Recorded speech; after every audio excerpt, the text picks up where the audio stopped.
7th, and we are live on WagerTalk TV. This is Puck Time. I'm Andrew. I've got Carmine and Bryan with me, as we usually do on Thursdays. Guys, a small slate we had on Wednesdays, but lots of winners, and I thank all of you for joining me on my 5% play. Big third period with the Avalanche team total. I'm happy we didn't need the empty net goal, but going into the third period with, well, not much offensive production, and we end up getting 5 goals. No empty net goals is really nice. So thanks to all of you guys for joining me. Plus 115, plus 120, whatever you got. We cashed that 5% ticket. We have 3 games we're going to break down today. Some props as well, sides, totals, team totals, you name it. All kinds of great stuff. And it's a jam-packed slate here on the Thursday. Carm, good morning to you, man. How are you? I'm good, man. I was glad to see you won that one. I was watching it, even though I had no vested interest in it. And then, I was about to go to sleep, and I remembered that I gave out even though it wasn't a client play, that I did say the Vancouver Canucks winning 3-2 in LA.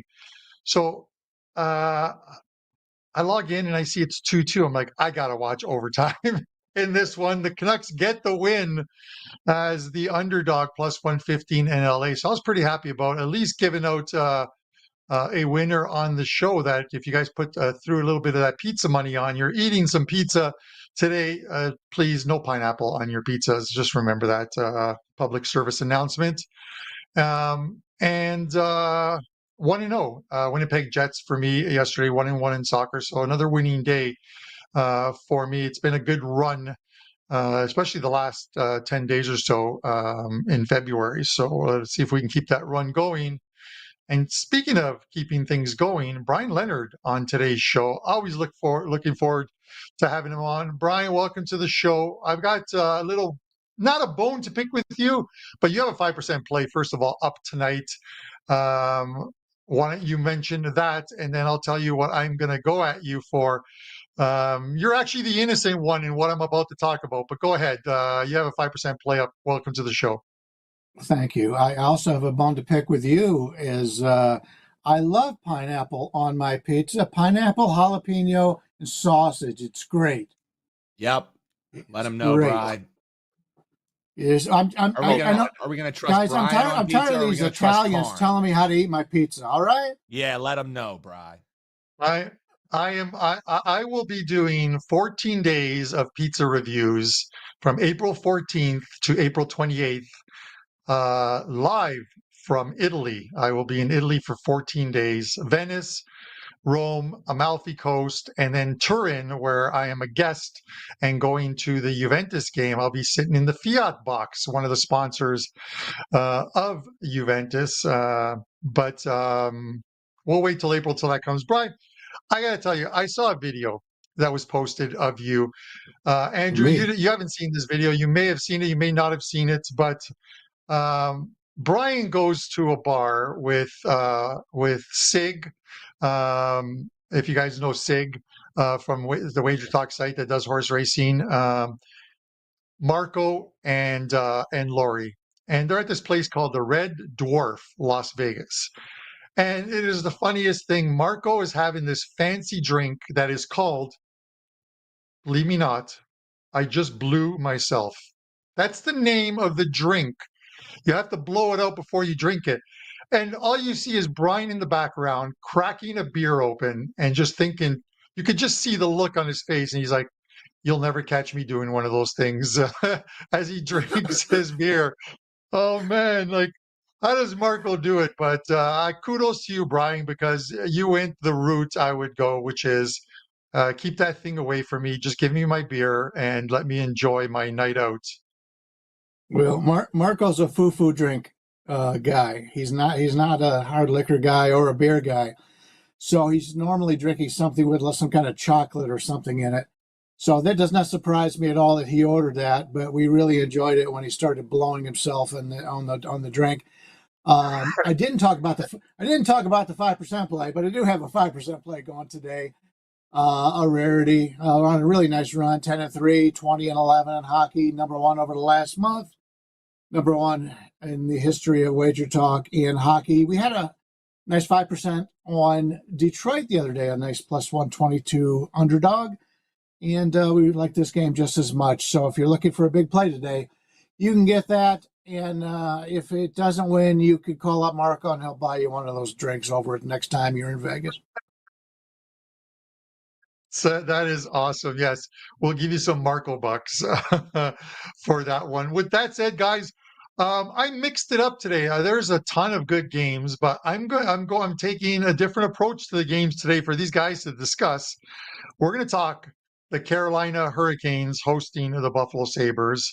The big matchup, the two teams that are right now in the Eastern Conference, 7th and 8th, the Detroit Red Wings and the Columbus Blue Jackets. And then we're going to finish it off with Tampa Bay and Calgary. Calgary goes into Washington and upsets the Capitals 3-1. Let's see if they can do it to Tampa tonight, who are currently on a 6-game win streak. But with that said, Brian, Carolina minus 235, huge number here. Buffalo plus 190. Right now, it's looking like Kochekov and Luukkonen as the goalies. Total sits here at 6.5. How are you playing this one? I'm glad you mentioned the games that you sent over because I was a bit surprised myself. Didn't think at the end of February we'd be talking about Buffalo, Columbus, and Detroit, even Calgary and that effect. But it's nice to give a little bit of a difference. People are just tired of talking about the same games on this show, so this goes out to all those fans in those cities. Buffalo and Carolina, believe it or not, these two are playing somewhat comparable hockey over the last month. Take a look at 5-on-5 expected goal share the last 30 games.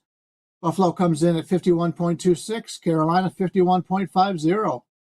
Despite the fact that Buffalo is 8th in the Atlantic and Carolina is 2nd in the Metro, the Hurricanes only have a net 30-goal advantage between these two on the season, and Buffalo won the only meeting so far, 4-2 in mid-January. The Sabres are on a really nice run right now, going 7-1 overall, but most of that success happened at home. They're only 4-12 away from home. Hurricanes were only 1-5 in the month of February. Who would have thought coming into the last 2 days of the month of February, and Carolina has one win the entire month? Did they take off more than the 2 weeks that everybody else did? This is a team that is really not playing well right now. And even though February is the shortest month of the season, they wish it would end yesterday. The host clearly has the motivational advantage here after not playing well this entire month. But this price is a bit high based on recent play. Because of the Sabres' questionable road play, I can't expect them to win outright. But I'll take the 1.5 here with Buffalo. Buffalo is playing just as well, catching 1.5 minus 130 range. I'll play Buffalo here in this game. Hard to blame you, Brian, just especially based on recent form in this one here. But looking at that game that they played against the Montreal Canadiens, you got to think they're just disgusted with kind of the effort that they put forward, and you kind of think that this Carolina team is going to be a little bit disgusted with some of their recent performances overall. A lot of times I've talked about the whole quote unquote system play totals wise, and a lot of people have talked about this where it's betting overs in games in the first period or full game after a team was shut out. But I think that theory goes even more so into effect after a team was shut out against a below 500 team or a non-playoff team, because it's one thing to lose to a respectable team, and it pains me to say it, but it's one thing for the Hurricanes to lose to the Toronto Maple Leafs. The Leafs are in the first place spot in the Atlantic Division. But for them to get shut out 4-0 after a couple days rest against the Montreal Canadiens, that says something about this Hurricanes team and kind of where they are right now. And to your point, Brian, whether they've been playing non-playoff teams, playoff teams, who cares? This Sabres team is playing well. And yeah, they haven't really been scoring goals against teams that really are in playoff spots. In fact, none of their recent wins have been against playoff teams. You take a look at it, Ducks, Rangers, Preds, Jackets. I guess that one win over the Devils would be sort of impressive, but I think there's going to be so much motivation for both these teams, but especially early on in the first period, I do expect Carolina to push that pace. They are a team that over the years, we've always expected them to be a better first period team at home.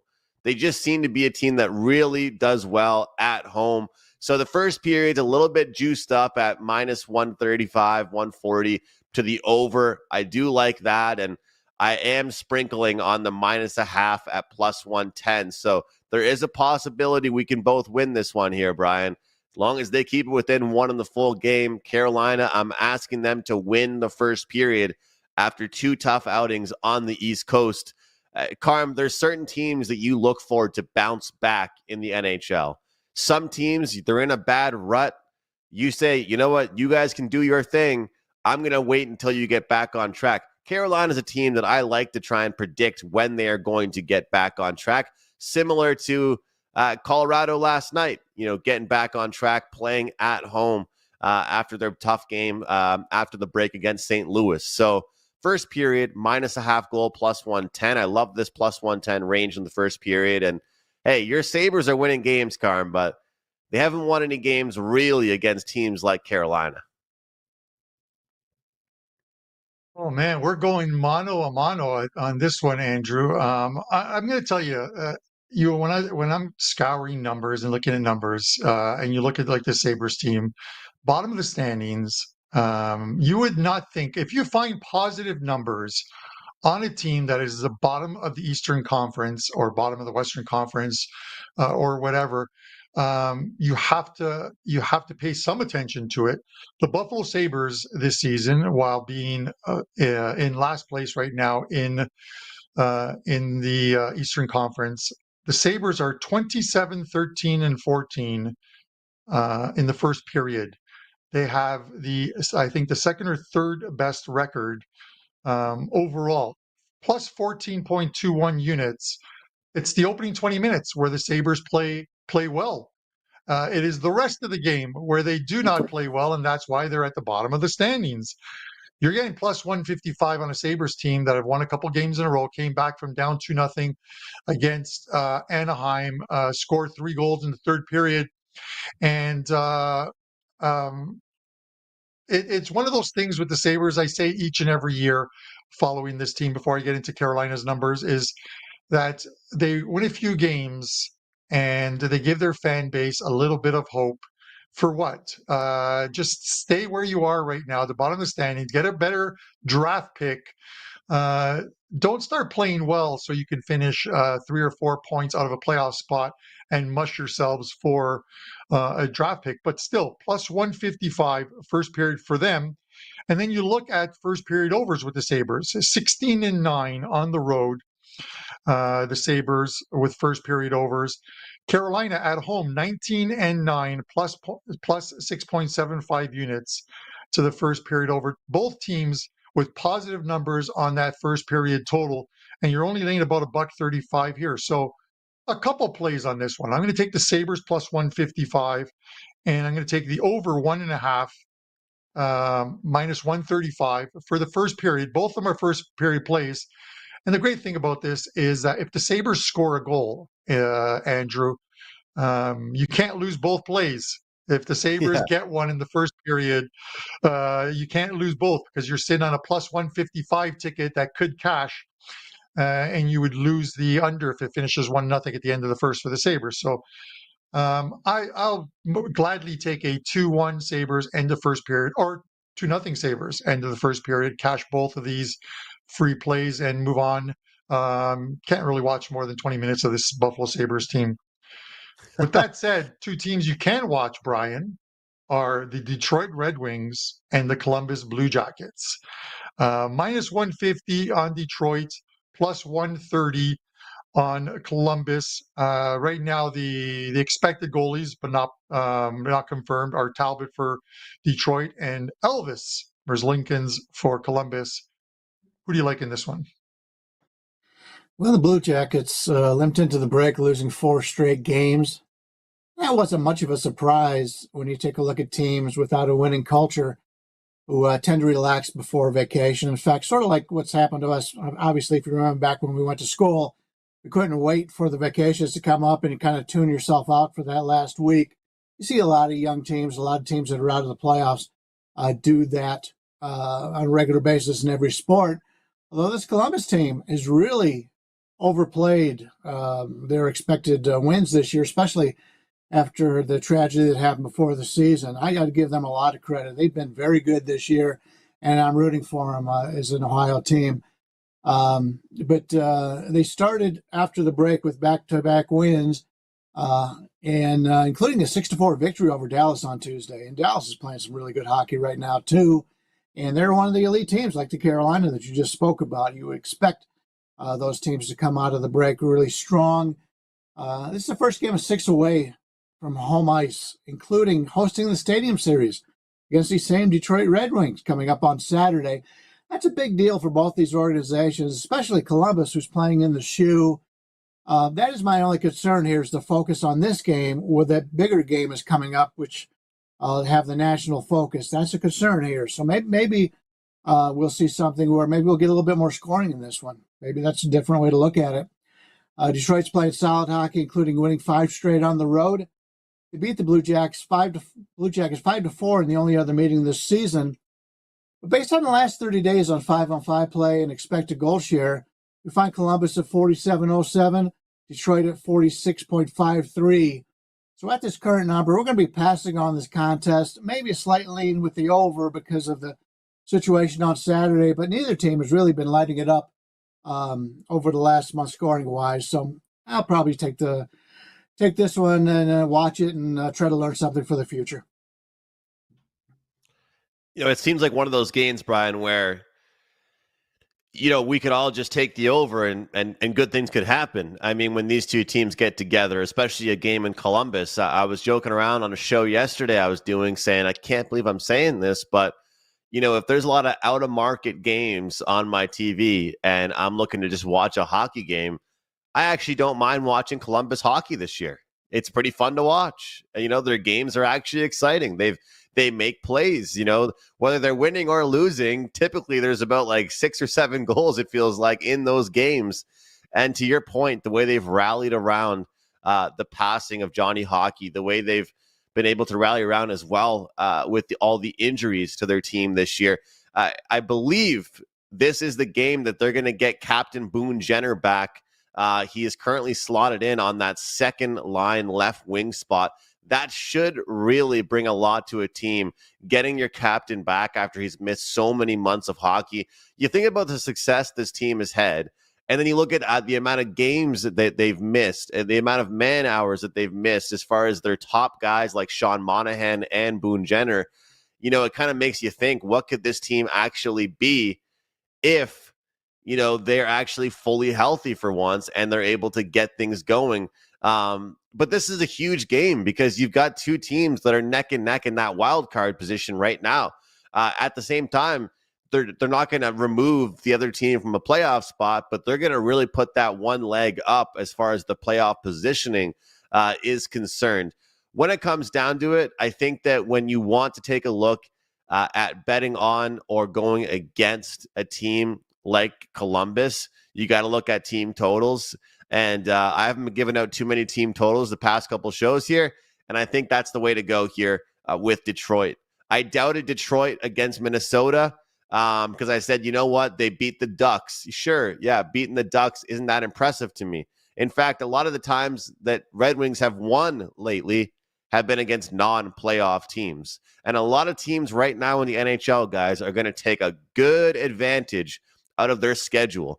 So it's a good time to remind people to keep it simple, stupid. If you see a team that has an advantageous schedule coming up, don't just bet them once, bet them twice, bet them 3 times, because that team is going to roll. And I do think Detroit will take advantage of getting Columbus tonight. And I think that I like the spot for them playing at home. So I'm seeing minus 105 for the Detroit Red Wings to reach the 4-goal mark. I know I've been tough on Detroit this year. I know I've kind of called them frauds a little bit. I'm waiting to hear from Johnny Detroit for me talking too much smack on his Red Wings. So today, I'm getting behind them. Take that team total, minus 105 on them to get to 4 goals.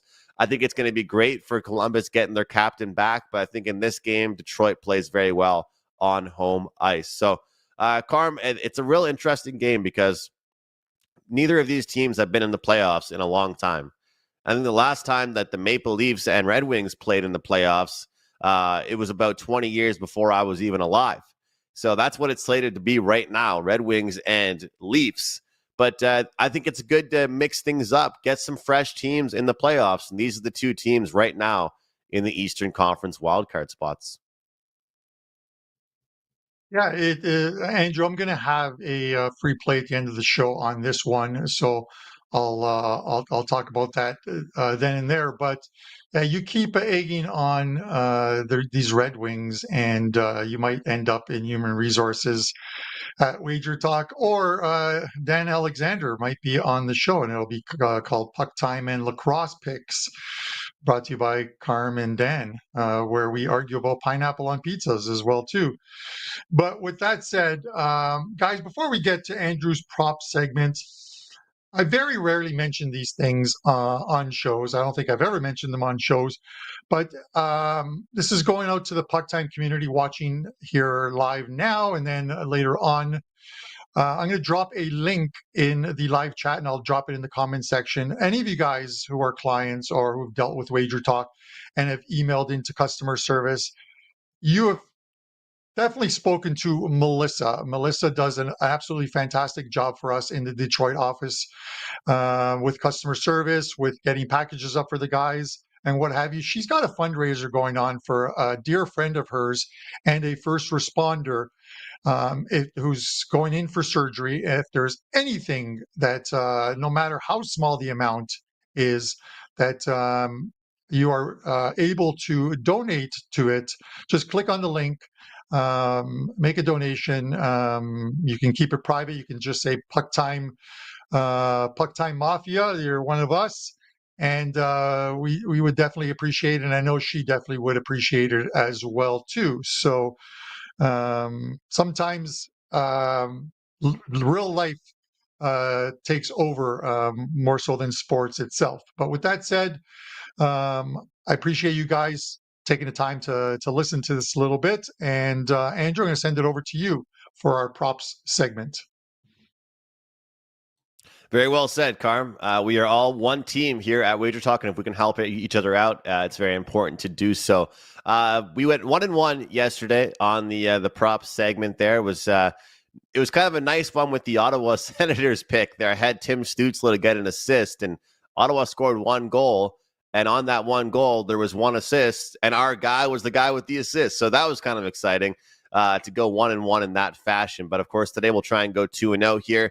We're going to stick with the assist market because I do like the assist market for the first one that I have. And it's going to be Leon Draisaitl minus 115. Now, last night, Nathan McKinnon, he caught up and passed Draisaitl in the Art Ross conversation, which is just the most points overall in the NHL. I think Leon Draisaitl will be ready to respond in this game tonight over Florida. Edmonton has not looked great since the Four Nations break, guys. In fact, that's putting it lightly. They've looked bad. Connor McDavid has the worst plus-minus in the last 3 weeks of hockey. That's not good. Just simply not good. And then you look at the fact is they got to play some tough teams out of the break, losing to Tampa, and then now have Florida, the defending Stanley Cup champions, on deck, even though they're injured, will be no easy task. But I do think Leon Draisaitl piggybacks this team. You know, and the fact is, some people would argue that the Oilers have, you know, 2 of the top 3 or 4 or at least 5 players in the National Hockey League on one team. So when one player goes down in a little bit of a slump, the other player has their back. And I think Draisaitl is not just a goal scorer, he's a passer as well. Minus 115 for a Draisaitl assist. I really do like that number. The next one we're going to look at is in the Minnesota game. Minnesota, we're going to take a look at Boldy. Matthew Boldy get at least 4 shots on goal at plus 115. Boldy has really impressed me for this Minnesota Wild team. He impressed me for Team USA at the Four Nations. And Boldy, guys, has been pretty much the only person on the Wild that hasn't gotten injured over this season. I mean, I feel like I'm checking an NBA report every day when I look at this Minnesota roster because they're not actually load managing, though. They're actually just injured. This team has been so banged up, And Matthew Boldy has been one guy that's been out there consistently shooting the puck, high volume, high shot attempts. And Utah is a team that came off a really good game, but it was against the Blackhawks. This is a bit of a different game here when you go from playing the Blackhawks to the Minnesota Wild. I think Minnesota will catch them off guard early. We'll take Boldy 4+ shots on goal at +115. Back over to you, Carm. It's a boldy move, Andrew. Let's see how that one works out for you. A little dodgeball reference there. Bri, this is a game that intrigues me because it looks like it's straightforward. Tampa Bay, 6 straight wins at home. You're laying 220 with them. Vasilevsky is confirmed. Calgary's goalie isn't confirmed as of yet. It's showing Wolf, but it could be Vidar as well too. They're +180. Total sits here at 6. The Flames have won what? They're 4-2 their last 6 meetings, regardless of where the game was played against this Tampa Bay team. But 1-4, I think their last 5 in Tampa. But they did win the last start, which was last year, 6-3 in Tampa. They got bombarded this year, 8-3 at home against Tampa. But they're 4-1 their last 5 away. This team's playing well. And I said they went into Washington and surprised Washington. And we see this sometimes from Western teams that come to the West, that come to the East Coast, and somehow, and I know that Calgary is mid-Canada, but that come to the East Coast and just string some wins together, and you wouldn't expect it. We've seen San Jose do it. We saw Seattle Kraken do it, I think, last year, where they won 8 straight games. This is one where it's like +180 on Calgary. Can you take Calgary in this spot? You mentioned it's mid-Canada, but still mid-Canada all the way down to Tampa Bay. That's a long way to go. The Flames struggled before the break, losing 4 straight, but they won both their games coming out of the break, including that impressive 3-1 victory over Washington on Tuesday. They've now gone 7 straight games without scoring more than 3 goals. And then when you take a look at expected goal share in 5-on-5 play the last 30 games, they're at 47.45. Tampa isn't much better at 49.08. So that would give you some thought on maybe taking the +180. But Tampa struggled at times this season, but are on their really good run right now, winning 6 straight games surrounding the break. That's what veteran teams do. They go into the break and take advantage of teams looking past the break onto vacation time, and when the other teams lose focus. So they've been able to do that. And as I mentioned, that's where these veteran teams gain an advantage. And they won 4 straight in this building, allowing just 6 total goals. So they're playing some very good defense. I expect some more of that defense here. I'm going to play the Flames under their team total of 2.5 at -130. Calgary struggling to score right now. Tampa Bay's playing great defense, and Tampa Bay's playing very good hockey. One of the few times this year they have is they've overall been a little bit of a disappointment so far this year, but I think the defense shows up tonight. I'll play Calgary under the 2.5 team total at -130. You know, I feel like I'm maybe a little bit of a different page, Brian, about Tampa Bay, because I think that Tampa Bay is kind of undervalued this season. Like maybe it's not like I'm high on them. Like you said, they haven't lived up to full expectations, but I do think that when you look across the East right now, I've been saying this all year. I feel like people keep on forgetting about this team. Like this is like to me the NHL's Golden State Warriors in a little. Would you say a little bit? I mean, they went to the Stanley Cup for like 3 straight years. Remember when the Warriors won a few? They were in the finals for a few years, then they went away, and then they came back and won one. I just got that feeling about Tampa Bay this year where, you know, you just look at the East right now with Carolina, New Jersey, with Toronto, and then Florida, and it feels like it's just Tampa being like, hey, guys, we're still here. We still have Vasilevsky, who I still think is the best goalie in the league, you know, because Hellebuck's great, but until he proves he can win a couple playoff rounds, Vasilevsky still has the crown where I'm sitting. You've got Jake Gensel playing well. You've got Kucherov, you got Point, and the best part about Tampa Bay is the depth that they have. And Team Canada used that, and the Team Canada coach in the Four Nations was the Tampa Bay coach, and he had 2 players that were pretty much just shutdown players on that team. every single time it was a defensive zone faceoff and the best players from the other team were on the ice, he would send over Anthony Cirelli. There's a nice Italian name for you, Carm. And Brandon Hagel. Those two players were absolute shutdown players. And to your point, Brian, about defense tonight, I like that as well, because Tampa Bay is not just proven to be a good team offensively. They're proven to be a team that can win games in all types of ways. And, you look at Calgary getting that nice upset victory over Washington. I'm sure it's impressive, but I think a lot of us would probably agree that Washington, you hate to say this word in talking about betting, but Washington was probably due for a letdown. They were riding such a high after the Four Nations. Every game was going great for them. Going into the Four Nations, they look good. And then all of a sudden, Calgary comes in and surprises them with a little bit of a low-scoring victory. But now I'm going to look for the same thing. I'm going to look for Calgary team total under 2.5 goals at -120 here, Carm. Look for the exact thing to happen here, where Calgary looked really good defensively and playing well against the Caps, and now I think they get shut down against the Lightning. I'm telling you, this team, the Lightning, they got a very distinct feeling around their team. The top 6 are the goal scorers, and the bottom 6 are the shutdown guys. And if the bottom 6 guys score, then it's even better. It's an added bonus. It's a plus. And I think Braden Hagel has 2 goals in the first 2 games after the break. So I'm saying it here because I said it at the start of the show or start of the season. If you don't have any futures in on the Tampa Bay Lightning, this is my official announcement to grab some, because I do think that they're undervalued right now in the futures market. What do you think, Carm? Yeah, well, a couple comments. First of all, yes, Cirelli is a good Italian name. He also does not put pineapple on his pizza. And when you're speaking of futures, you know who else does not put pineapple on their pizzas? Pietro Parolin. Now, there's a name you're thinking, I have no idea who this guy is. I've been talking to Kelly, who's in Mexico, Kelly Stewart, who's in Mexico on vacation the last couple of days, and he's my pick to be the next pope in Italy, in the Vatican. Andrew, he is steamed. It was like 650. He was down to like plus 400. But Bodog still has a couple spots, still have plus 700 on him.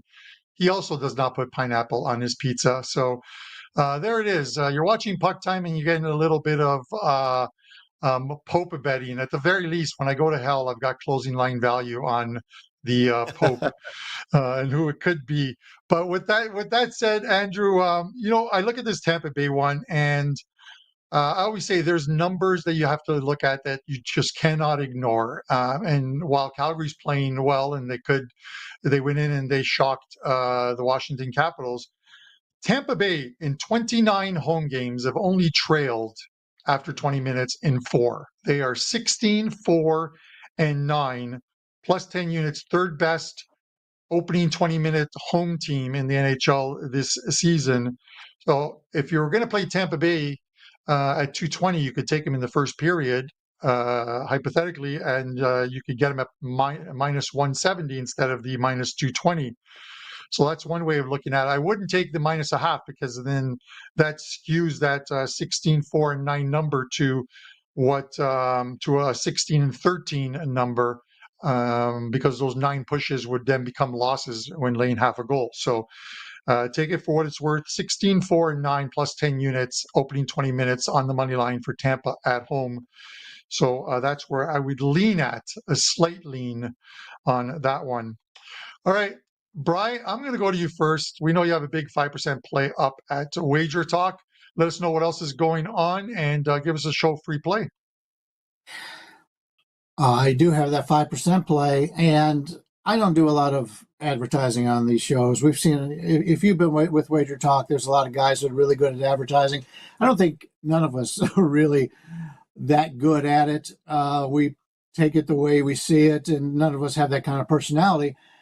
But baseball season is less than a month away. There's going to be 2 games being played in Japan between the Dodgers and the Cubs. That's coming up in a couple of weeks here. I've had just as much success in baseball as I have in the NHL. Maybe it's just something to do with money lines as opposed to spread lines. But we all know they're number 1 in history in the NHL. I'm also number one in the history of Wager Talk in Major League Baseball. The last 2 years combined, number one in Major League Baseball net profit. We've got a fantastic special going right now. I talked about baseball coming up. It'll be here in less than a month. You can get my entire baseball season. That includes every play I release all the way through the World Series for only $599. Even better, since you're watching this show, I'm going to throw in my rest of the NHL season for just $1 more.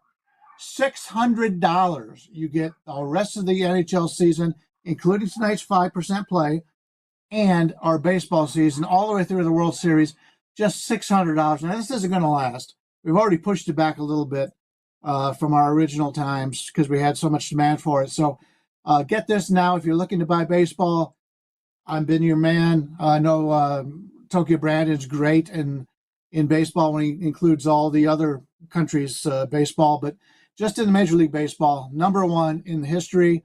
Hockey, number one in the history. Get it all, $600. My best bet, since I talked so long about this, I'll just go back to my first play that we discussed today, and that's Buffalo plus the 1.5, minus 130 is my best bet on today's card. Great stuff, right. Brian. I wish you the best of luck there. Sorry, go, Andrew. I was going to say, that is a great deal. I know you do baseball as well, Andrew, but that's a great deal. Brian does a lot of scouting. Brian goes to these baseball like symposiums or these meetings where a lot gets discussed. He goes to spring training. He picks up a lot there. I can imagine, like Brian's like, and Andrew, let's see if you can know this quote. You're so young, you might not know this quote. It's from a movie, but or it's a line from a movie.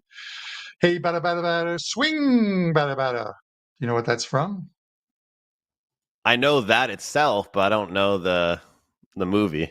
I've from the Ferris Bueller movie, Cam. He is wearing the Detroit Red Wings jersey. See, I tied it all together. Hockey and baseball, tied it together.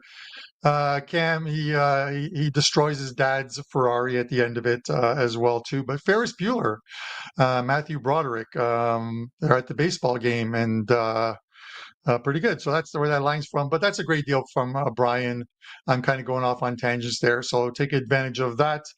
Andrew, I'm going to go real quick, and then I'm going to let you promote because you're off that 5% play. And I know that you're just running hot in hockey right now. Detroit's going to be my free play. It's up on the site as well, too. 9-1-1 their last 11 games overall. 9-2-1 their last 12 games at home. You're laying about $1.50 here. It could very well steam up a little bit more after that. I know Columbus is off a big win against Dallas, but they're a different beast at home on home ice, this Columbus team. They hit the road, not so much. I expect Detroit to keep that momentum going in a big 4-point game tonight. So give me Detroit minus 150. One play up tonight in NHL is a 4% best bet. You can get that over on my page at WagerTalk. Andrew? Great stuff, Carm. Keep it going, man. And let's have a good night with this jam-packed slate, guys, the three of us. Let's take care of business here. And again, every deal, every promo, all of us at WagerTalk.com, Carmine, Brian, and myself. Super happy about that 5% play last night in the NHL. It was exciting. And, to hit those ones late in the third period, you just love to see it. So 72%, 2.7%. That's the run this year on 5% NHL plays. We also hit some 5% plays during the Four Nations tournament. 16-6-1, the record with 5% plays this season. And I've got one going again tonight. So don't usually double dip with the 5% on back-to-back days, but I found another one that I like quite a bit. So you guys can get that over at WagerTalk, or as Brian and Carmine will tell you, it's best to buy long-term. So you're going to get me for a week, for 30 days, whatever it may be for the rest of the NHL season. But hey, the past 2 days, I've had a play up for $35. That's $70. You guys could have just grabbed a week-long pass and get every single play that I released in one package there. But I love this 5% play. It's a situational bet, and I'm quite a situational handicapper. So let's make some money in this and keep that run going. My show free play is going to be the over in the Oilers and Florida game. And I just think that when I look at this game, guys, overall, The Oilers, sure, maybe not every goal has been Stuart Skinner's fault. Maybe they really have let him out to dry a little bit. But when it comes down to it, numbers don't lie. Men lie, women lie, numbers don't. And Stuart Skinner and the goaltending numbers analytically for the Oilers have not been good. So if you're in a slump as a team, you got to break out of that slump offensively. You got to break out of that slump with goals. I can't see them breaking out of their slump in a defensive manner. Not to mention Florida is a dangerous offensive team as well. When these two teams get together, I've got no problem betting an over 6.5. Not to mention the Stanley Cup rematch. Oilers are going to be fired up for this one. Panthers want to defend their home ice. Give me the over 6.5 in this one. Make sure you grab all of our plays, guys, over at WagerTalk. Let's cash these tickets on the ice tonight in the NHL. And that will do it for today's show here on Thursday on PuckTime on WagerTalk TV. Thanks for watching, guys. We'll see you next time right here on PuckTime.